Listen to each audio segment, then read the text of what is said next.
Hi, my name's Tim Pritchett. I'm a real estate broker here in the state of Washington, and I've been doing real estate in the state for about 30 years. Yep, 30 years. So I've got some perspective on what's going on in the market, and I'm asked all the time, is this a good time to buy a house? What's going on? Why are these prices going up so high? Is there a bubble? Will we see prices crash down like they did in beginning 2007, 2008? So let's talk about the crash. Actually, in the 30 years I've been doing real estate, there's been two market crashes. Both of them were because of loose lending. In other words, lenders gave loans to people that should really never have gotten those loans. They couldn't really repay them. The loans were ticking time bombs, like in the case of adjustable rate mortgages, where the rate was going to go up, the payment was going to go up dramatically. There's a number of reasons, but no, the loans that have been made in both of those cases, back in the late 80s and then in the mid 2000s leading up to the crash, horribly bad loans and should have never been made. Those borrowers should not have gotten lending. But history tends to repeat itself. That's not what's happening now, however. The loans that have been made in the last 10 years, including today, are very, very conservative. It's difficult to get a loan. You have to really you're scrutinized very heavily by the lender. And we're having a very, very low foreclosure rate on these mortgages because of that. So I wouldn't anticipate a crash. Values are going up, but that's not what set the stage historically for a crash. There could come a time when prices will not go up as fast, but that's not in the foreseeable future. For example, last week I took an offer on a house. There were four or five offers total. You don't always get to find out, but my buyer got the house. I have strategies and techniques that I've developed where we typically can beat out the other buyers using these strategies, and so we got the house, but we had to pay another $12,000 over asking price. That's not unusual. In fact, many times it's a greater number than that because that's what's going on. And now what's going to happen in that same neighborhood, the next seller wants to put his house on the market. That was a $300,000 house sold for $312,000. What are they going to do? They're going to say, well, I want $312,000. I want to put my house on at $315,000.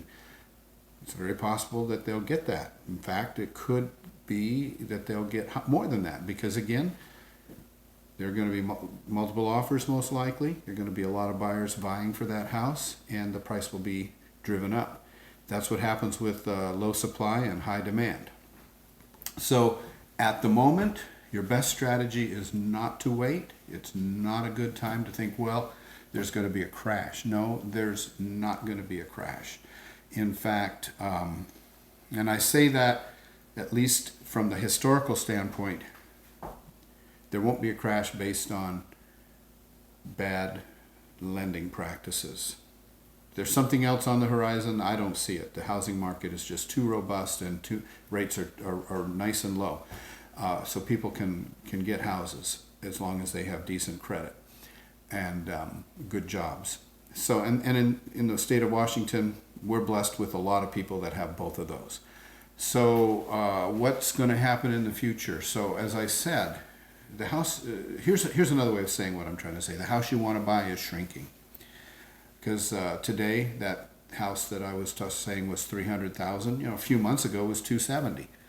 But now they just had to pay $312,000 for that $270,000 house from a few months ago. So that's the same house. It's a smaller house than what they could have purchased for $312,000 6, 7, 8 months ago. If you're stuck in a lease and you're going to have to pay a penalty to get out of your lease, here's my question. Would you rather spend the money to pay the penalty? It might be $1,500, $2,000, $2,500, whatever it is, to break your lease. I mean, 30 days from now, the house you want to buy will go up by more than that. So if it's probably going to go up by $4,000 or $5,000, maybe 10 or 12, as in the example I just gave. So in 6 months, you could easily pay 30, 40, and I'm probably being conservative, $50,000, let's say, for that same exact house over and above today's prices. So would you rather pay your penalty, which is not chicken feed, but it's small compared to the increased price you'll pay for that house? If you wait, I think you're smarter from a financial standpoint to pay the penalty and get the house for $30,000, $40,000, $50,000 less. The other thing we don't know is what's going to happen with these rates. We know they've gone up in the last month by quite a bit. Every time the rate goes up, the amount of house you can qualify for goes down. So that same scenario applies. Your house that you can buy will shrink if the rates continue to go up. So my best advice, really honestly, don't mess around. Get out, get a house, buy a house as soon as possible, because I see no reason, no benefit to waiting, and I certainly see a huge cost to waiting right now. Not to mention the fact that you're just throwing money away in a rent situation for the next 6 months, where, here's another way of saying it. If you buy the house today and you pay your rent and you have to pay a penalty to get out of your lease, but 6 months from now your house is worth $30,000, $40,000, $50,000 more. Now you put that money in your pocket. That's called appreciation, and that is now on your bank statement. You bought a house that went up in by that amount of money. That's money in your pocket. So would you rather pay, let's say it's $2,500 to break your lease, but make another $30,000, $40,000 in the next 6 months? I'd do that deal all day long. I don't know too many that wouldn't. All right? Hope this is helpful. Share this with everyone you know that's considering buying a house. I'm trying to get the word out. I want to save people money. And there's just such a lack of information around this whole issue. So please share it. And my information, my phone number will be down below. If you would like to get in touch with me, I'd love to chat with you. We can have a strategy session and talk about your specific situation. And if you need credit repair, we've got that. I've got someone that can help you get your credit repaired, so you don't have to wait a year or two to buy a house. Maybe you'll be ready in 3, 4 months, 6 months max, so you can really speed up your timeline. All right? Great chatting. My name's Tim Pritchett. I look forward to talking with you soon.